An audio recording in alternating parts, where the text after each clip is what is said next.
Ladies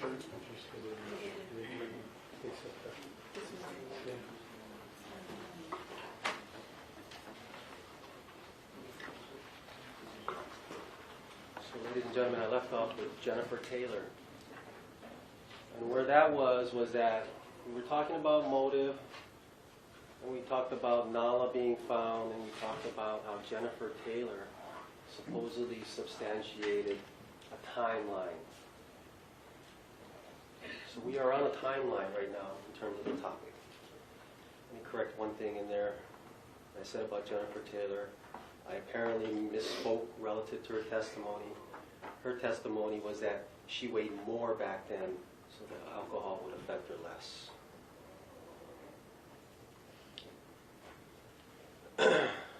We're talking about a timeline. What did Jennifer Taylor tell you?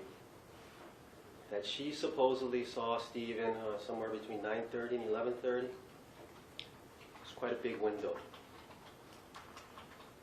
We'll work with it though.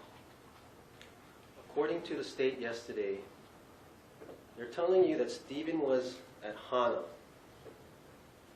at least until 8:34 p.m. on February 9th, based on Michael Easter's report. And there's a call supposedly putting Stephen at the murder site at 9:49 p.m. And he's supposedly back home at his home phone location by 11:20 p.m.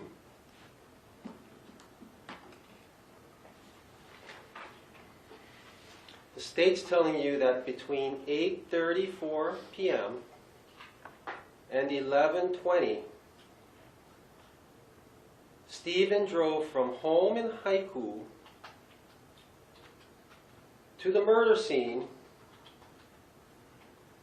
through Nahiku and Hana, driving slow, according to Jennifer Taylor, then back to Haiku, home, to switch cars for a drug deal with Taylor Farner, all in 3 hours?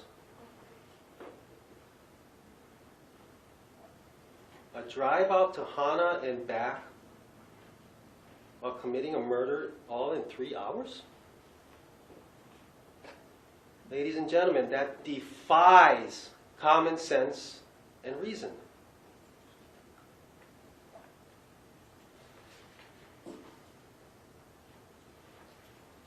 And that's assuming, I don't know when they're saying he did it, but that's assuming he burnt his car, burnt a 4Runner later on. That's assuming that he didn't burn it somewhere in that timeline. I don't know what they're saying when he burned it. Hana and back in 3 hours?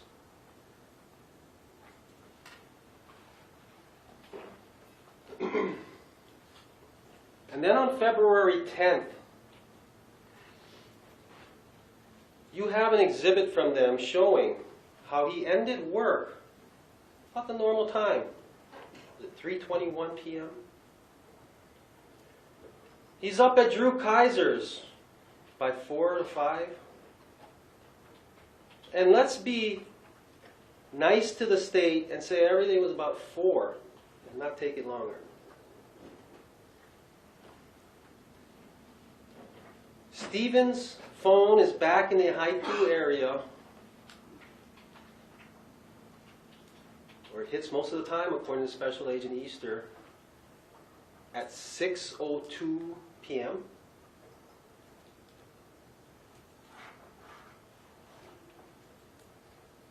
How does Stephen leave Drew's house? And ladies and gentlemen, again, we're giving the state every benefit of the doubt here. How does he leave Drew's house at 4 p.m., drive to this murder scene, is there between 5:16 and 5:49 for sure, but he's back in Haiku at 6:02?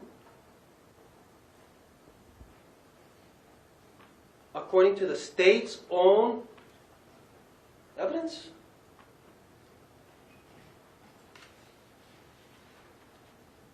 And let's remember what Mr. Rivera actually invited you to do relative to that particular time frame. He said, he only placed calls at 5:16 and 5:49. That's how we know he was out there. But he could have been out there longer, because that's 5:16 and 5:49 are only the times that he placed calls. Mr. Rivera wants you to believe that he was out there longer doing nefarious stuff. Huh?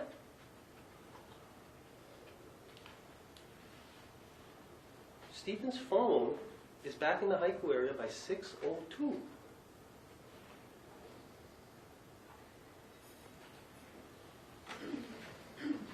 And let's remember,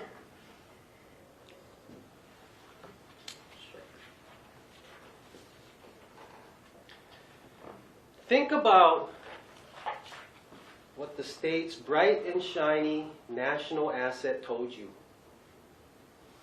He came in and told you about his contribution to the investigation. Remember? I submitted an analysis on these 2 phone numbers, and at least one more number we don't know about, on or about December of 2015. Regarding the most operative analysis on that 359-4842 number, the whole premise of my analysis was wrong on at least 3 pages. But I got the correct premise. I got the correct azimuth on August 25th of 2016, after I knew he was going to trial and while trial was going on.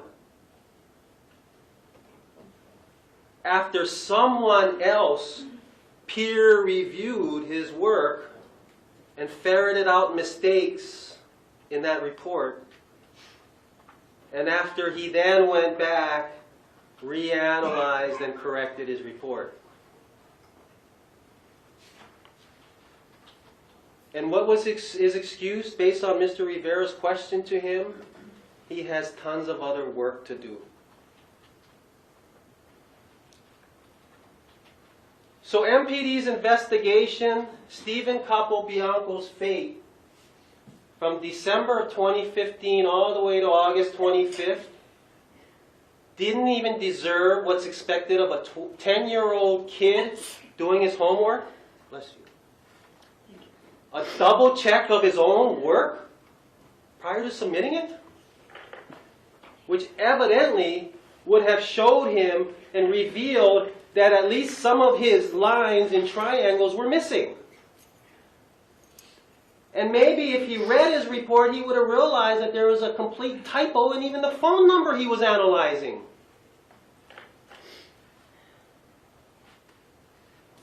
$289-4842? What number's that? But that's the number he did the report on. Until he knew he was going to be called for a witness at trial.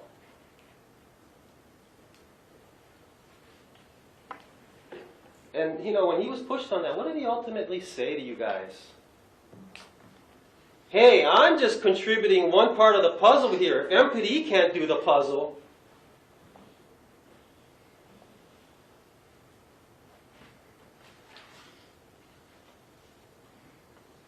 what about his Shibai July visit? And what is he ultimately trying to tell you about that, I think? He came for a field test, but couldn't do it because it would take weeks hiking with a backpack up Haleakala. What was stopping him from going to Nu'uailua Bay, making some calls, and verifying what tower that hit off of? What was stopping him from going to Stephen's house, making some calls and seeing what tower that bumped off of? What stopped him from going to Charlie's house in July during his field visit, making some calls and seeing what tower that bumped off of? Isn't he here to help MPD with that investigation? He's not here to map Maui.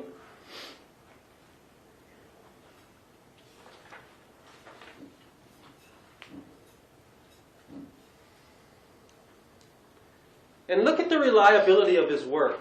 Let's turn to February 10th. His cast masking for February 10th, when Stephen's at work.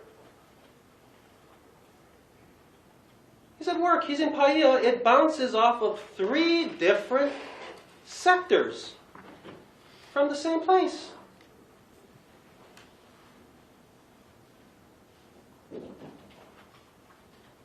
At 8:35, one call goes to the sector that covers the east side of Baldwin Avenue.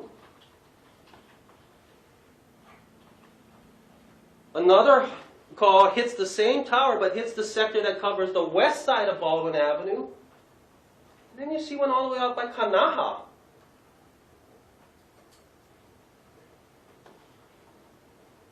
We're supposed to be relying on this?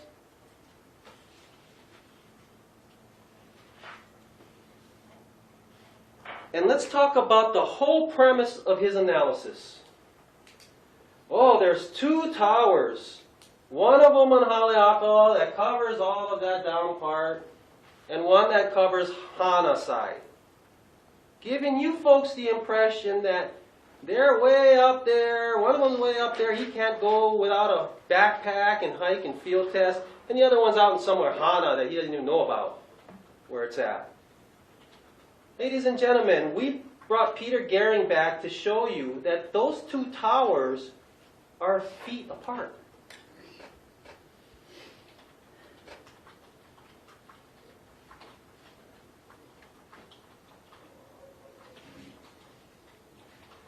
And let me put Agent Easter's testimony in the context.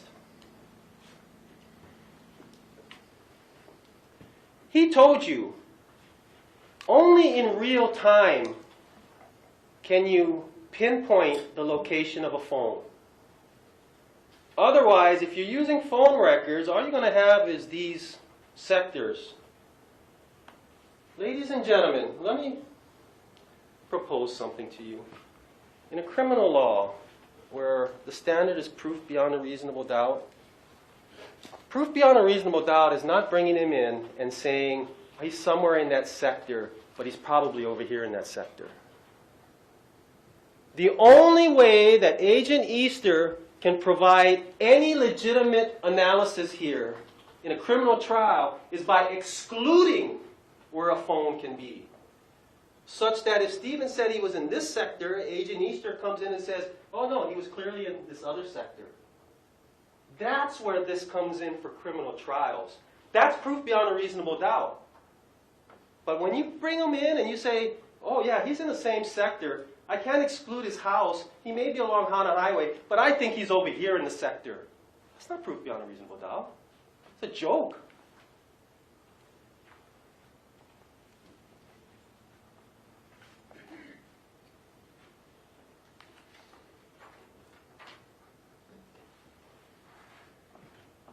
I call your attention back to the rotten candy bar jury instruction and jury instruction number 10. Run his testimony through those jury instructions and give it the appropriate weight. Because even according to their numbers, it doesn't make sense.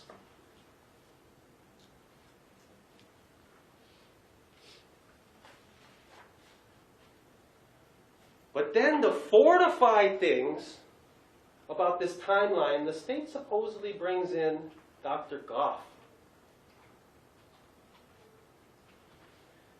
State says, and I'm just going to focus on the most operative part of what the state told you yesterday. The state tells you the first oviposition happened at 1 p.m. on February 10th. Dr. Goff testified, while it's possible that oviposition would be delayed if the body was dead from the night before, February 9th, it's more typical that the oviposition would start within a few hours from sunrise.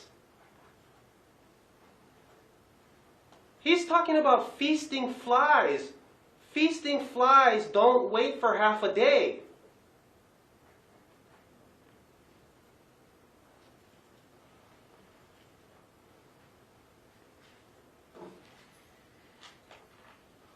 The reasonable inference from Dr. Goff's testimony is that she wasn't even dead the night before.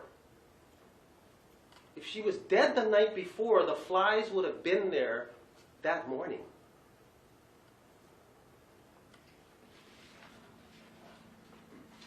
But then, the state cites the second oviposition. And they argued to you yesterday that Dr. Goff told you folks how that oviposition stopped at 7 p.m. State wants you to believe that Stephen went out there to wrap the body, I guess. I don't really know what they're saying. In the 5 o'clock hour. 5:16 to 5:49. I don't really know what they're saying he was doing out there.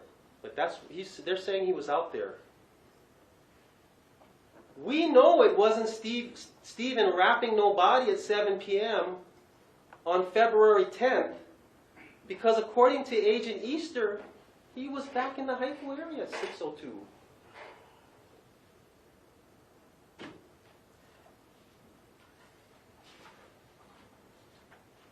Look, ladies and gentlemen, first off, to be clear, we're not agreeing with Dr. Goff's analysis, and not for any fault of his.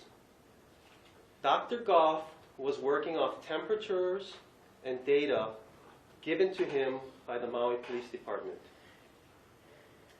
The problem is, he was working with Kahului temperatures for a Hana area analysis. He was working with incorrect times relative to when maggots were refrigerated. He was working with maggots that were preserved in incorrect solvent for months. And he was working with data that included unknown temperatures, at least during Officer Bonacarsi's custody of those maggots.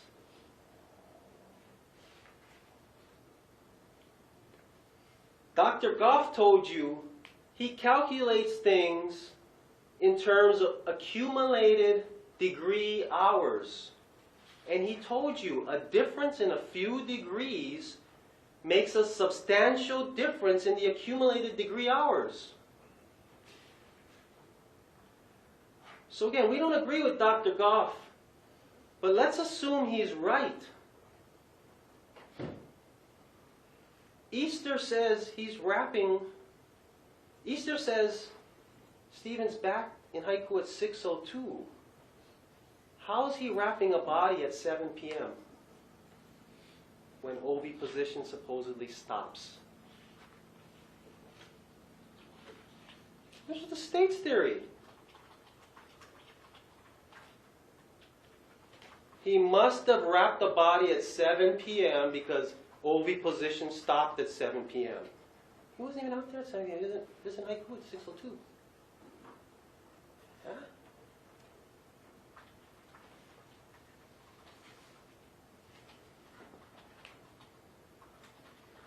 Let's talk about Max, Molly, and Phaedra and what they found.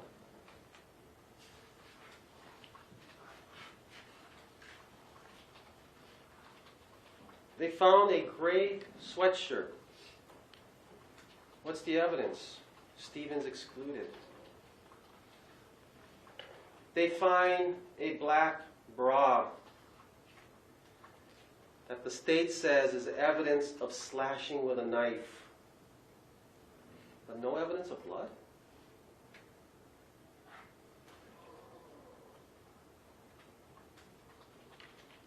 And let's be clear.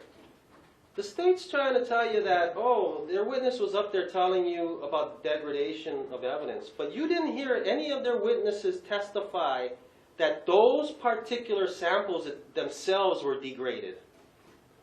That's what the state wants you to believe.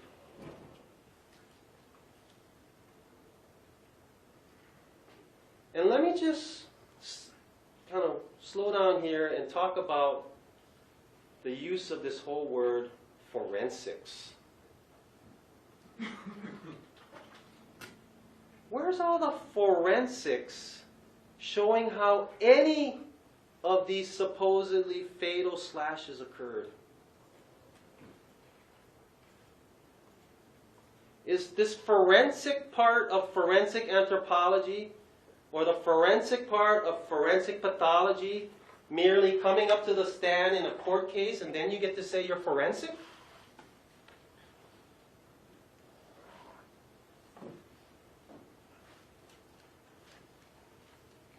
They find a blanket.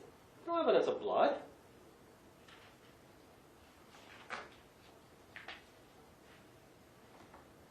And an interesting thing, look up Officer Bonacarsi's description of the smell of that blanket. They find a skirt. No blood. The skirt Phaedra said was faded from wearing, but Kimberlin said was brand new.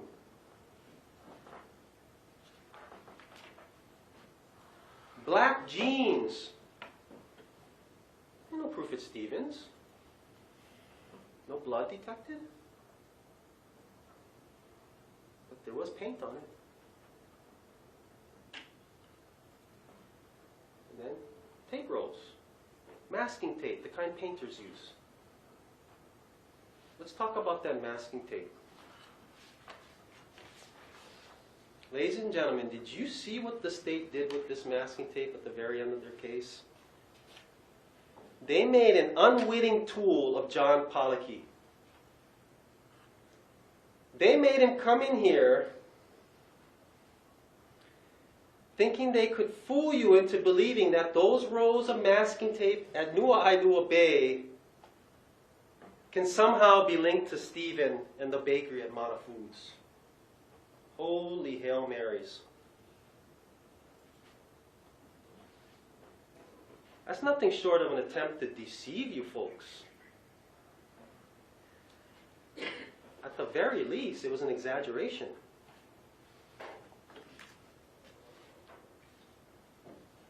And let's stick with Max, Molly, and Phaedra. What about Molly Worth? Here, as much as anyone, because she admitted it, Molly was all about justice for Charlie. And justice for Charlie, she admitted, was finding Stephen Capobianco guilty.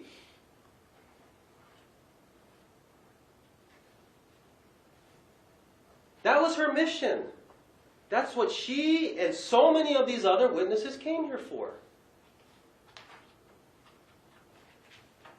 Max, what can you say about him? Loyal? Foot soldier? But can you actually say he's credible? What about that whole issue with not even knowing where his truck was on February 13th? This extreme four-wheeler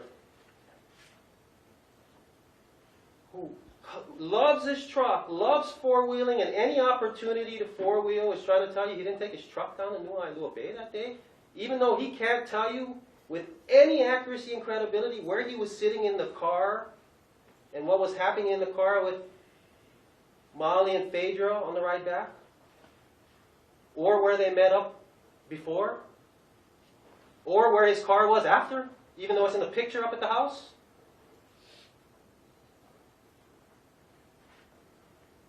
Do anything for the cause. Justice for Charlie. I told you in my opening that the physical evidence, all of the handling, all the testing, all the analysis would be so unremarkable that it would make a mockery of all those CSI shows that you see. The same CSI shows that Mr. Rivera is trying to bolster Dr. Goff's credibility with. Yellow tape? Gloves? Pictures? What for? We don't need it here. They only do that on TV shows and in the rest of America. We leave the evidence to the wolves here. Because this is provincial Maui. What?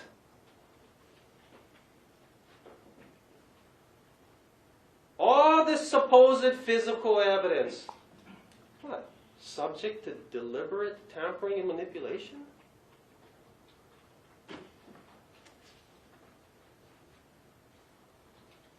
Nothing matters, right? Because they didn't know any better. That's the excuse being given there. They took all that clothes home, didn't call the police, waited to call the police, all because they didn't know any better? Really?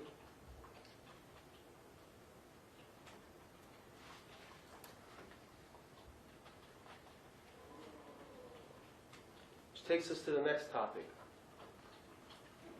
What was Charlie last seen wearing? Fiona and Phaedra began this topic when they testify about seeing Charlie in the ice cream dress at the Hui during the day of February 9th.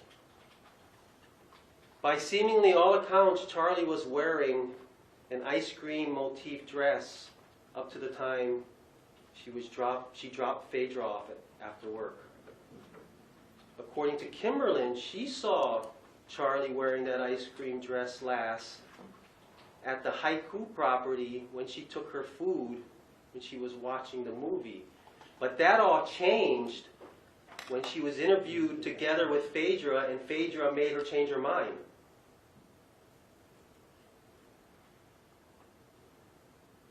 Why is everyone, including the state, trying to convince you that she was wearing the same clothes found out in Wailuku Bay,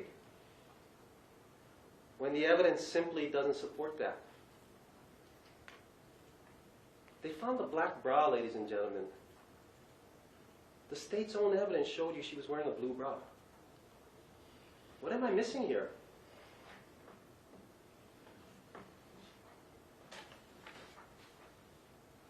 And before I leave Wailuku Bay from this February 13th date, what about this whole pinging, Life 360 thing? Kimberlyn tells Officer Natividad about this Life 360, and that on February 10th, Charlie's last location was Honolulu Bay. She testifies about a supposed screenshot of that location. Then Phaedra comes in and talks about Life 360 too, and puts a picture in evidence, but now at Wailuku Bay. She testified she followed the original screenshot from her mother, which took her to Wailuku Bay. Then she pinged herself and she was at the same place, and so she knew that it was the same place. It's just that her screenshot had her name on it now. Ladies and gentlemen, if Kimberlyn had a screenshot that took young Phaedra straight to the area on February 13th, why wasn't there an army sent there on February 10th? Let me put this in context. If my kid went missing and I had a ping telling me where he was, do you think I'm going to wait 3 days to go there?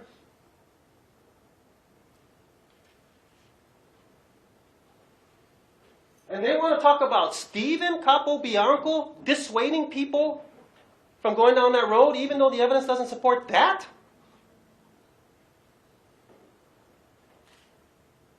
Was it Stephen's fault that Kimberlyn didn't send an army out there?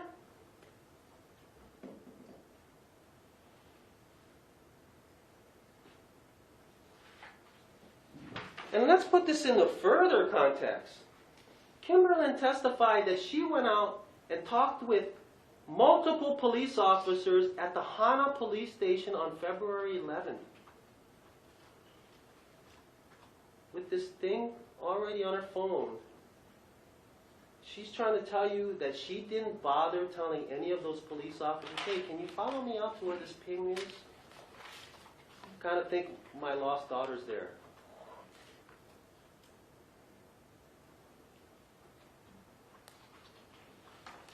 That defies common sense and reason. It's unreasonable.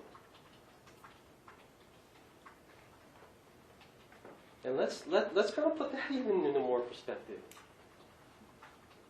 Why was young Phaedra, who was supposedly too young to go out there before February 13th and was waiting for someone older to take her out there, why did she end up going out there with 2 other kids?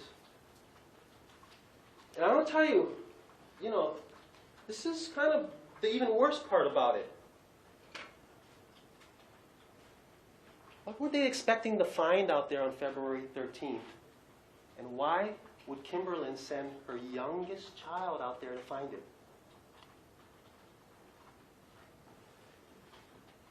Even if Charlie was alive on February 13th, do you really think Charlie would have been in good condition and that Phaedra would have been the appropriate person to have found her with 2 other kids? Really?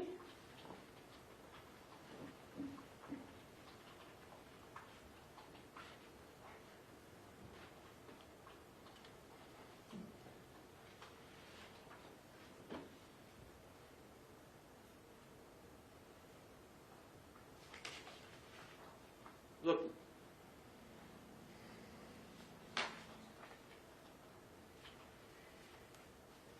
ladies and gentlemen, you heard a whole lot of testimony, or a lot of questions, and a lot of objections. Ultimately, not a whole lot of testimony against, I guess, about search logs. The state didn't want me to go anywhere near that. Judge, objection. That's an improper argument. The court sustained those judges. Thank you. Move to strike that. Are you seriously telling me that any full and fair investigation would avoid looking at any of those search logs to see who was where? Who may have tampered with evidence? Who may have done anything?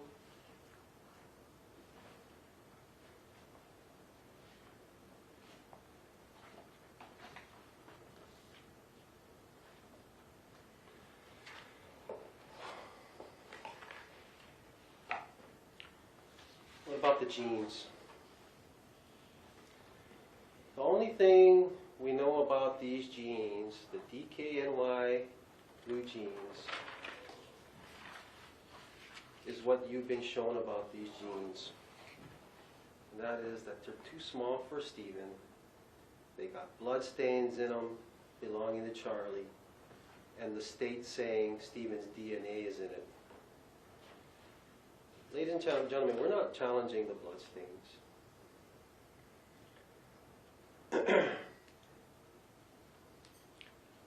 No discussion about this physical evidence would be complete without talking about the size of those genes. Why is the state trying to convince you that Stephen wears 3230s when they had every opportunity to prove that to you beyond a reasonable doubt if it were true? I'll tell you why. It's because they don't want you to know what size he actually wears. Ladies and gentlemen, this is pure deceit. Detectives, along with Anthony Earls, go to Stephen's house with complete authority to move anything. And they do move things, according to Anthony Earl. With a job, a duty to get evidence, and with nothing stopping them from doing that. You folks were told that they didn't bother checking the size of those jeans. Really?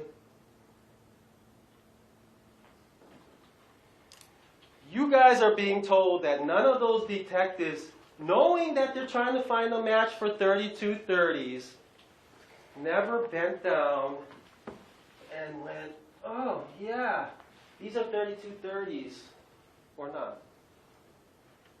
Really? Let me just say this. If those were 3230s, you honestly believe Anthony Earls wouldn't be in here showing you that these are 3230s? And I'd be slumping in my seat over there and say, oh.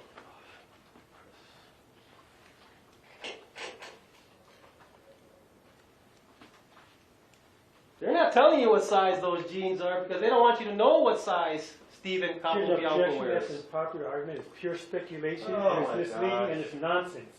The objection is sustained. Thank you. Move to strike that last statement. The motion to strike is granted. Thank you. Wow. I cannot argue? This is...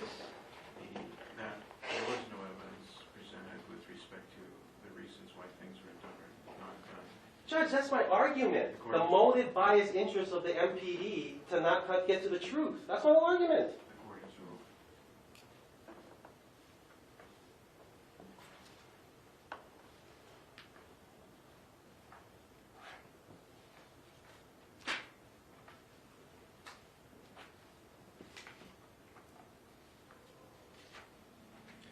Ladies and gentlemen, someone in your jury can tell you, based on common sense, reason, and experience, that someone 6 feet tall doesn't wear 30 inseam.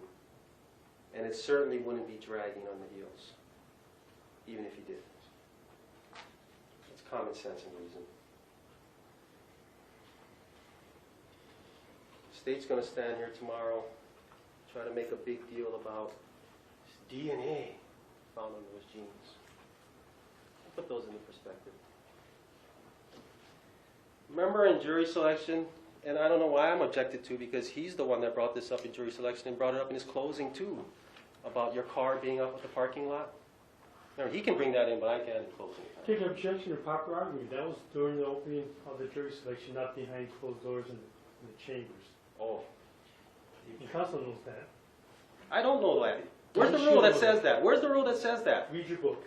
What book? Show me the book. Will you folks please stop that? The objection is sustained. Thank you. He wants to tell you that DNA results showing that 1 out of 185, that's the magic number he's going to be giving to you tomorrow. 1 out of 185 is all the proof he needs to show you that Stephen Capobianco is guilty of murder. Let me put this into context. The reason why he's able to use that hypothetical in jury selection about whether you feel confident your car is going to be down there or not is because you do not have any stats saying that there's a 1 in 185 chance that your car is going to be gone when you go back down there. If the numbers were 1 in 185 and he asked you, are you confident your car is going to be down there? Are you going to take that chance?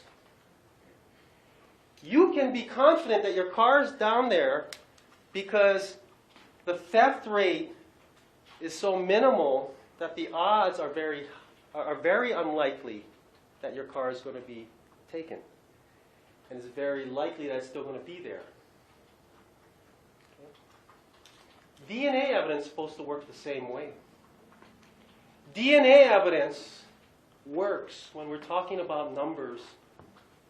1 in a quadrillion. That's what DNA is about, and that's what the numbers with Charlie's stuff comes back to. That's DNA evidence. Let me put it another way. You guys have no problems hopping on an airplane because the odds are very minimal. And in fact, I heard on the news today you got a better chance of getting a Nobel Peace Prize than being in a plane accident. And that's why you folks are confident about hopping on a plane. If somebody told you you got a 1 in 185 chance that your plane's going to crash, you guys going to be traveling a lot?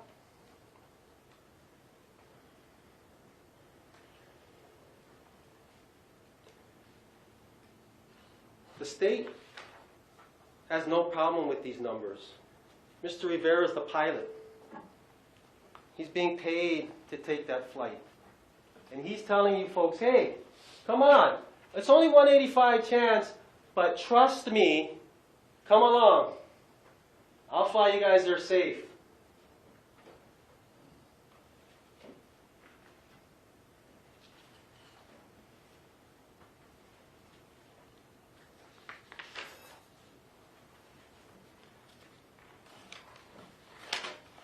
They're gonna say, oh, it's only partial. It's only 1 in 185, but it's substantiated by all of this other corroborating circumstantial evidence. What other corroborating circumstantial evidence? Jennifer Taylor? Michael Easter? Who?